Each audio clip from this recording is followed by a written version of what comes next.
तो सबसे पहले हम ये चीज समझेंगे कि बी एबल टू किस मकसद के लिए इस्तेमाल किया जाता है, फिर हम ये चीज समझेंगे कि ये किन किन टेंसेस में यूज किया जाता है, फिर हम ये चीज समझेंगे कि उर्दू में इसकी पहचान क्या होती है, और लास्ट पे हम ये चीज सीखेंगे कि जब हम इसको इंग्लिश में ट्रांसलेट करेंगे तो इंग्लिश में हम ये सेंटेंसेस किस तरह से बनाएंगे।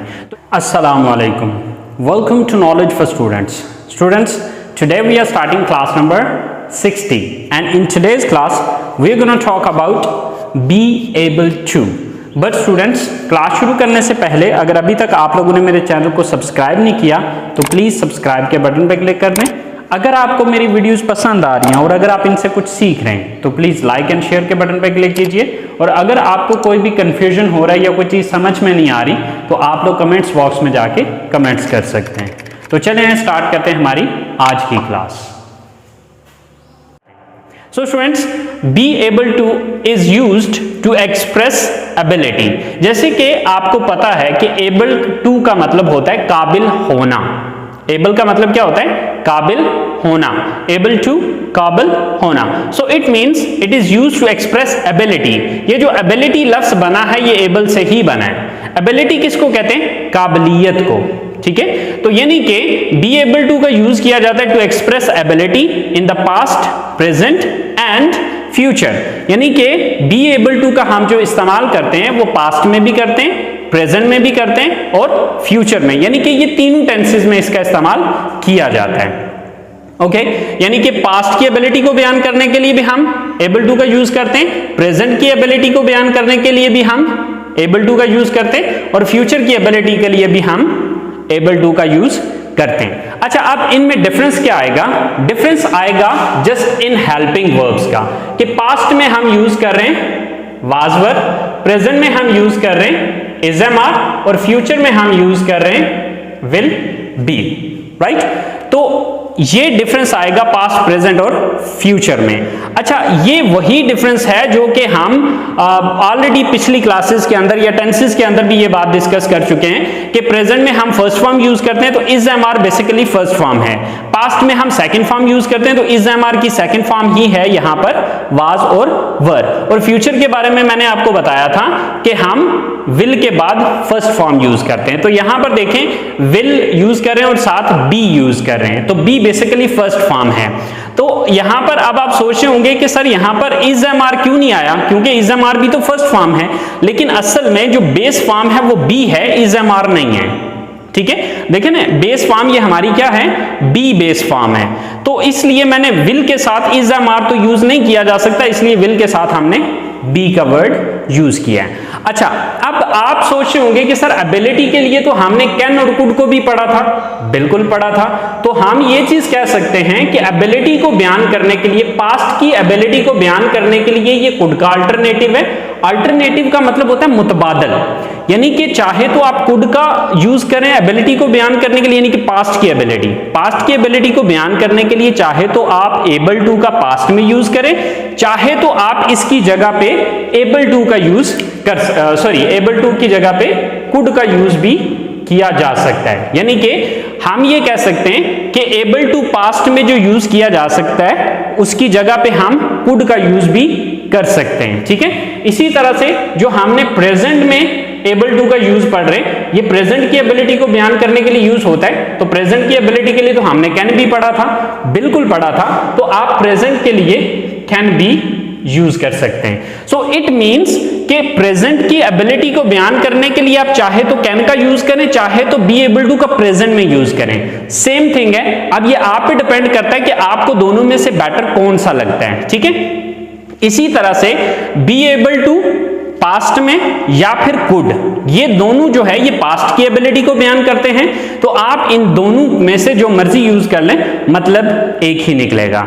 लेकिन यहां पर ये चीज याद रखिएगा कि हमने कैन और कुड का फ्यूचर नहीं पढ़ा था। तो एक चीज हम यहां पर ये कह सकते हैं कि यहां पे जो एबल टू है, ठीक है, यहां पर ये जो एबल टू है ये कैन और कुड का फ्यूचर है। ओके, तो क्या है कि सकता था, सकती थी, सकते थे, या काबिल था, काबिल थी, काबिल थे, ये आए तो हमने समझ आना है कि ये पास्ट एबल टू का जो यूज किया गया वो पास्ट में किया गया है। सकता है, सकती है, सकते हैं आए, या फिर काबिल है, काबिल हैं या काबिल हूं वगैरह आए, तो समझ आना है कि बी एबल टू का प्रेजेंट में यूज है। और सकेगा, सकेगी, सकेंगे या काबिल होगा, काबिल होगी, काबिल होंगे वगैरह आए, तो समझ आना है कि ये हमारा एबल टू का फ्यूचर में यूज हुआ है। ओके, तो स्टूडेंट्स ये है हमारा एबल टू का यूज। एबल टू को पास्ट में यूज किया जाता है, पास्ट की एबिलिटी को बयान करने के लिए। आप एबल टू की जगह पे कुड भी यूज कर सकते हैं। इसी तरह से एबल टू का प्रेजेंट में भी यूज किया जाता है एबिलिटी को बयान करने के लिए, इसकी जगह पे आप कैन का यूज भी कर सकते हैं। और बी एबल टू का फ्यूचर में भी यूज किया जाता है, यानी कि फ्यूचर की एबिलिटी को बयान करने के लिए, यानी कि आने वाले वक्त में जो काम करने के आप काबिल होंगे या जो काम आप कर सकेंगे, तो उसके लिए भी हम बी एबल टू का इस्तेमाल करते हैं। लेकिन बी एबल टू फ्यूचर में किसी का अल्टरनेटिव नहीं है, या ये किसी का मुतबादल नहीं है, या बी एबल टू की जगह पे हम कोई और यूज नहीं कर सकते जिस तरह के हम यहां पर कैन और कुड का इस्तेमाल कर रहे हैं। ठीक है, पास्ट और प्रेजेंट में इसका अल्टरनेटिव मौजूद है, could and can, but future में इसका कोई अल्टरनेटिव नहीं है। तो हम ये चीज कह सकते हैं कि यहां पर कैन और कुड का जो फ्यूचर है वो be able to in future है। ओके, तो इसकी पहचान क्या होती है? अगर हम पास्ट की बात करें तो उर्दू जुमलों के आखिर में सकता था, सकती थी, सकते थे, या काबिल था, काबिल थी, काबिल थे, यानी कि कोई काम करने के काबिल था। जैसे कि मैं खाना बना सकता था या मैं खाना बनाने के काबिल था।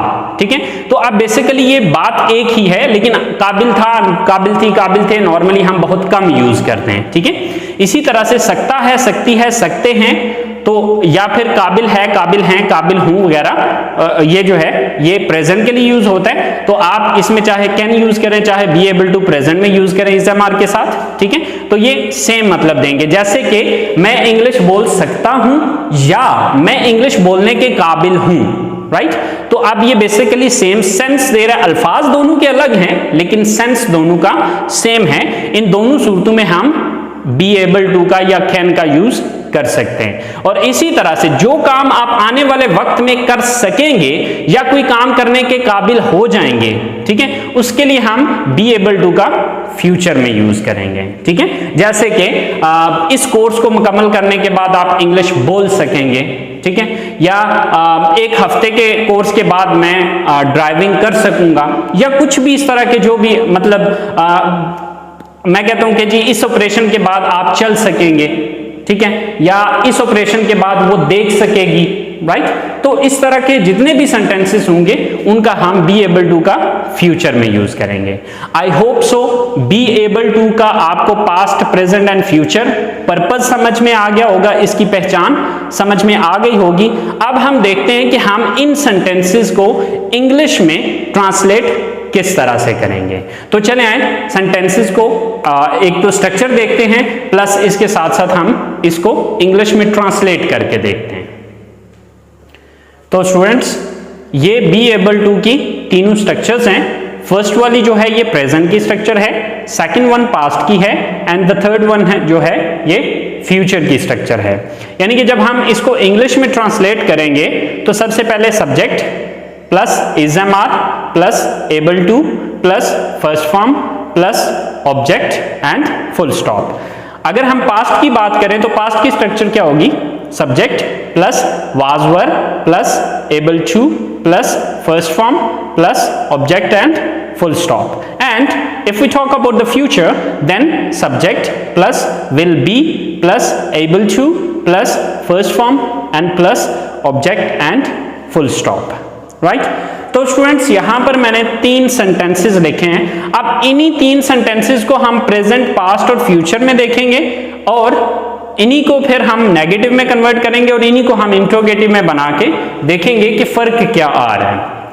ओके, तो स्टूडेंट्स यहां पर ये चीज अगर आप इन तीनों स्ट्रक्चर्स को आपस में कंपेयर करें तो आप देखेंगे कि आपको फर्क सिर्फ इन हेल्पिंग वर्ब्स का नजर आएगा। ठीक है, ये एंड ये। और ये फर्क कौन सा है? ये वही फर्क है जो कि मैं स्टार्टिंग की क्लासेस से आपको बताता आ रहा हूं कि प्रेजेंट में हम फर्स्ट फॉर्म यूज करते हैं, पास्ट में हम सेकंड फॉर्म यूज करते हैं और फ्यूचर में हम विल के साथ फर्स्ट फॉर्म का यूज करते हैं। तो अगर आप इन तीनों चीजों को देखें तो सेम वही फार्मूला है जो कि मैं शुरू से आपको बताता आ रहा हूं कि इज एम आर यहां पर फर्स्ट फॉर्म है, वाज वर इसी की सेकंड फॉर्म है, एंड विल के बाद बी जो है ये, यानी कि विल के साथ बी जो आ रहा है ये बी फर्स्ट फॉर्म है। ठीक है, अब बी यहां पर इसलिए यूज किया क्योंकि बेस फॉर्म हमारी बी है। तो स्टूडेंट्स, हमारा सबसे पहला सेंटेंस है कि वो इस कोर्स के बाद इम्तहान दे सकते हैं या वो इस कोर्स के बाद इम्तहान देने के काबिल हैं। राइट, अब इसको हम इंग्लिश में ट्रांसलेट करेंगे तो सबसे पहले हम देखेंगे कि यहां पर सब्जेक्ट कौन है। तो सब्जेक्ट कौन है? वो, यानी कि वो ज्यादा है। So they. Then is am are में से दे के साथ क्या आता है? Are. They are. Then able to,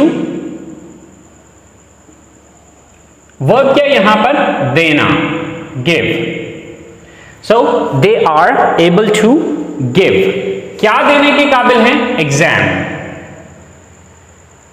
they are able to give exam. इस कोर्स के बाद, after this course.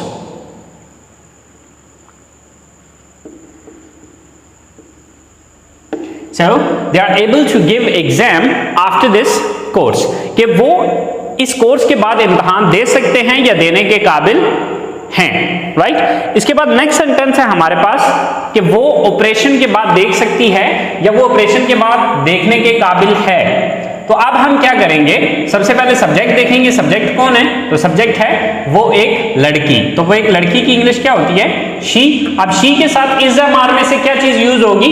Is. She is. Then able to. Then verb क्या यहां पर? देखना। तो देखना की इंग्लिश क्या है? See. She is able to see. किसके बाद? ऑपरेशन के बाद, after operation. So she is able to see after operation, कि वो ऑपरेशन के बाद देख सकती है या देखने के काबिल है। राइट, अच्छा, अब इसके बाद हमारा जो लास्ट सेंटेंस है वो है कि हम गाड़ी खरीद सकते हैं या हम गाड़ी खरीदने के काबिल हैं। राइट, सब्जेक्ट कौन है यहां पर? हम, we. So with we what we use? Are. We are. Then able to, we are able to. Then first form of the verb, तो verb क्या है यहां पर? खरीदना। तो खरीदना की इंग्लिश क्या है? buy. We are able to buy. क्या खरीदने के काबिल है या क्या खरीद सकते हैं? a car, एक गाड़ी। So we are able to buy a car. हम एक गाड़ी खरीद सकते हैं या हम गाड़ी खरीदने के काबिल हैं। अच्छा स्टूडेंट्स, ये जो तीनों सेंटेंसेस मैंने बनाए हैं ये प्रेजेंट के सेंटेंसेस हैं। राइट, अगर मैं इसी को पास्ट में कन्वर्ट करना चाहूं तो मैंने कोई लंबा चौड़ा तीर नहीं मारना, मैंने कोई लंबी चौड़ी कहानी नहीं करनी। वो इस कोर्स के बाद इम्तहान दे सकते थे, सिर्फ सकते हैं की जगह सकते थे हो जाएगा। जब सकते थे होगा तो ये बात हो जाएगी हमारी पास्ट की। ठीक है, या फिर वो इस कोर्स के बाद इम्तहान देने के काबिल थे। ठीक है, हैं की जगह थे का लफ्ज आ जाएगा। ठीक है, अब इंग्लिश में चेंज क्या आएगा? जिस तरह उर्दू में थे आ रहा है, यहां पर इंग्लिश में दे वर, यानी कि आर को काटेंगे और उसकी जगह वर लगा देंगे। कोई लंबा चौड़ा तीर नहीं मारा, सिर्फ हमने क्या किया कि इज एम आर की सेकंड फॉर्म यहां पर यूज कर दी। ठीक है, इसी तरह से वो ऑपरेशन के बाद देख सकती है, ये प्रेजेंट है, इसी को पास्ट में लेके जाते हैं तो वो ऑपरेशन के बाद देख सकती थी या वो ऑपरेशन के बाद देखने के काबिल थी। राइट, तो अब आपने क्या करना है कि शी इज की सेकंड फॉर्म शी वॉज, बाकी सारे का सारा वही है। आपने सिर्फ इतना किया कि इज एम आर के बाद इज एम आर की जगह पे आपने वाज वर का यूज कर लिया। इसी तरह से हम गाड़ी खरीद सकते हैं या हम गाड़ी खरीदने के काबिल हैं, ये प्रेजेंट है। अगर हम इसी को पास्ट में लेके जाते हैं तो क्या होगा, हम गाड़ी खरीद सकते थे या हम गाड़ी खरीदने के काबिल थे, तो हैं की जगह थे आ जाएगा, तो क्या हो जाएगा वी वर। तो यानी कि आर को खत्म करेंगे और इसकी जगह पे वर लगा देंगे। तो स्टूडेंट्स सिंपल सी बात है कि इस एमआर को हटा के उसकी जगह वाज वर का यूज कर दें तो यही बात पास्ट में चली जाएगी। आई होप सो आपको पास्ट की समझ आ गई होगी कि उर्दू जुमलों में था थी थे का चेंज है और इंग्लिश में इज एम आर की जगह वाज वर का चेंज है। ठीक है, अच्छा इसी तरह से अगर यही सेंटेंसेस हम फ्यूचर में ले जाएं, अगर हम यही बात फ्यूचर के सेंस में करें तो तब क्या होगा कि is am are was were की जगह पे हम विल बी का यूज करेंगे।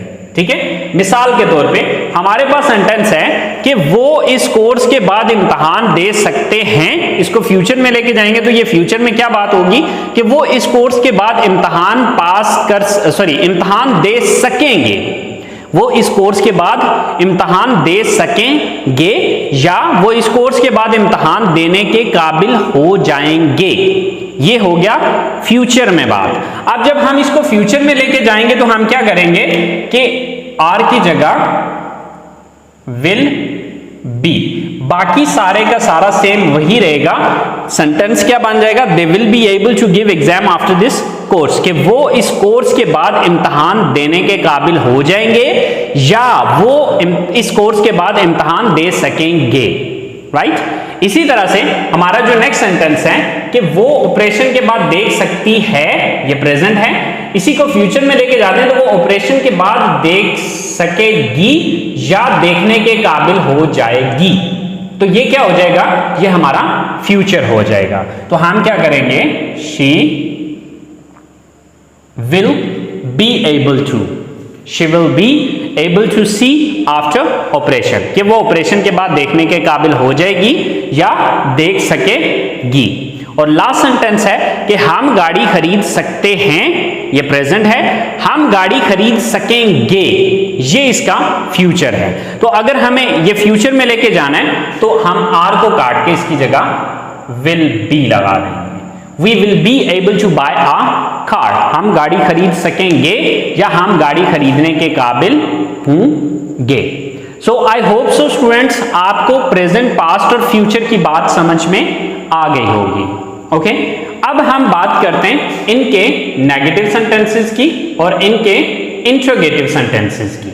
ओके, अच्छा अब जब हमने इनके नेगेटिव सेंटेंसेस बनाने हैं तो हम क्या करेंगे, आपको पता है कि अगर हमारे पास हेल्पिंग वर्ब मौजूद हो तो हम हेल्पिंग वर्ब के बाद नॉट लगा लेते हैं, यानी कि यहां पर हम इज एम आर के बाद नॉट लगाएंगे, यहां पर नॉट लगाएंगे तो ये नेगेटिव हो जाएगा, यहां पर वाज वर के बाद नॉट लगाएंगे तो ये नेगेटिव हो जाएगा और यहां पर विल के बाद नॉट लगाएंगे क्योंकि यहां पर ये दो हेल्पिंग वर्ब है, विल बी। तो हमने क्या करना है कि अगर हमारे पास दो या दो से ज्यादा हेल्पिंग वर्ब हों तो फर्स्ट हेल्पिंग वर्ब के बाद नॉट लगाते, तो हमारे पास फर्स्ट हेल्पिंग वर्ब विल था तो विल के बाद हम नॉट लगाएंगे। ठीक है, तो सिंपल सा फार्मूला है, जैसे कि आप इस कोर्स के बाद इम्तहान नहीं दे सकते हैं, आप नहीं, वो इस कोर्स के बाद इम्तहान नहीं दे सकते हैं, so they are not able to give exam after this course. इसी तरह से वो ऑपरेशन के बाद नहीं देख सकती है, she is not able to see after operation. And हम गाड़ी नहीं खरीद सकते हैं, we are not able to buy a car. तो सिंपल सा फॉर्मूला है, कोई लंबी चौड़ी कहानी नहीं है, कोई लंबा चौड़ा तीर नहीं मारना हमने यहाँ पे, वही पुराने रूल्स रेगुलेशंस जो मैंने स्टार्ट में सारी चीजें एक्सप्लेन की हुई हैं वही सारी चीजें हम यहाँ पर कर रहे हैं। और अगर आप डायरेक्टली मेरी इस क्लास पर आए हैं तो आपसे ये रिक्वेस्ट करूंगा कि क्लास नंबर 1 से स्टार्ट कीजिए, हर एक चीज को बहुत डिटेल के साथ समझाया हुआ है, ठीक है, और बहुत अच्छे से आपको समझ आएगी अगर आप इन्हीं क्लासेस को क्लास नंबर 1 से स्टार्ट करेंगे तो। ओके, सो अब हम इन्हीं सेंटेंसेस को इंट्रोगेटिव में कन्वर्ट करते हैं। तो अब आपको मैंने एक फार्मूला बताया हुआ था कि अगर हम किसी सेंटेंस का नेगेटिव बना सकते हैं तो उसका इंट्रोगेटिव बनाना हमारे लिए कोई प्रॉब्लम नहीं है, कोई परेशानी नहीं है। कैसे? आपने देखना यह है कि जब आपने किसी सेंटेंस का नेगेटिव बनाया था तो नेगेटिव बनाने के लिए आपने किस लफ्ज के बाद नॉट लगाया था, जिस लफ्ज के बाद आपने नॉट लगाया था उस लफ्ज को उठा के सेंटेंस के शुरू में ले आए, वो इंटरोगेटिव बन जाएगा। ठीक है, तो सेम वही फॉर्मूला यहां पर भी हम अप्लाई कर रहे हैं, जो कि मैं ऑलरेडी स्टार्टिंग की क्लासेस में आपको बता चुका हूं। तो आपने करना ये है कि यहां पर देखिए कि प्रेजेंट में हम इज एम आर के बाद नॉट लगा रहे हैं, तो इसका मतलब है ये इज एम आर यहां पर स्टार्ट में आ जाएगा, तो ये सवाल बन जाएगा।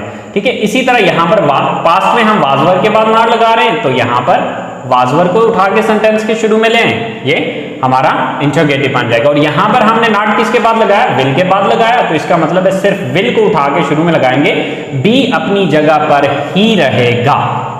ओके, सो अब हम क्या करेंगे कि मिसाल के तौर पे क्या वो इस कोर्स के बाद इम्तिहान दे सकते हैं, तो क्या करेंगे कि इस नॉट को यहां से खत्म करेंगे और इस आर को यहां पर ले आएंगे, तो क्या होगा, are they able to give exam after this course, और एंड पे क्वेश्चन मार्क हो जाएगा। इसी तरह से she is not able to see after operation, तो इसको इंटरोगेटिव में लेके जाएं, तो इंटरोगेटिव में क्या होगा कि क्या वो ऑपरेशन के बाद देख सकती है या देखने के काबिल है, तो आप इस नॉट को यहां से फिनिश करें और इस इज को उठा के यहां पर ले आएं, तो क्या होगा, is she able to see after operation, कि क्या वो ऑपरेशन के बाद देख सकेगी या देख सकती है, या क्या वो ऑपरेशन के बाद देखने के काबिल है। राइट, इसी तरह से लास्ट सेंटेंस को अगर हम देखें तो यहां पर हम इस नॉट को खत्म करेंगे और आर को उठा के यहां पर ले आएंगे, तो ये हमारे इंटरोगेटिव सेंटेंसेस बन गए। अच्छा स्टूडेंट्स, आप ये चीज सोच रहे होंगे कि सर आपने ये एग्जाम्पल्स बना के क्यों नहीं समझाया। स्टूडेंट्स, शुरू से हम क्लास नंबर मतलब जब से हमने इस कोर्स को डिस्कस करना शुरू किया है, तो तब से मैं सारे सेंटेंसेस अलग अलग बना के बता रहा हूं, आपको समझा रहा हूं। ठीक है, लेकिन हम उस फार्मूला को यूज नहीं उस फार्मूला को यूज कर रहे थे, लेकिन सारे सेंटेंसेस अलग अलग कर रहे थे। लेकिन अब मैंने ये चीज सोची है कि यही फार्मूला जो है वो उन्हीं सेंटेंसेस के ऊपर मैं आपको समझाऊं जो कि हमने पॉजिटिव किए होते हैं, तो उन्हीं में जो चेंजेस होते हैं वो छोटे मोटे चेंजेस करके आपको समझाया जाए कि देखें, अगर आप पॉजिटिव सेंटेंस बना सकते हैं तो आपके लिए नेगेटिव और इंटरोगेटिव सेंटेंस बनाना कोई प्रॉब्लम नहीं है।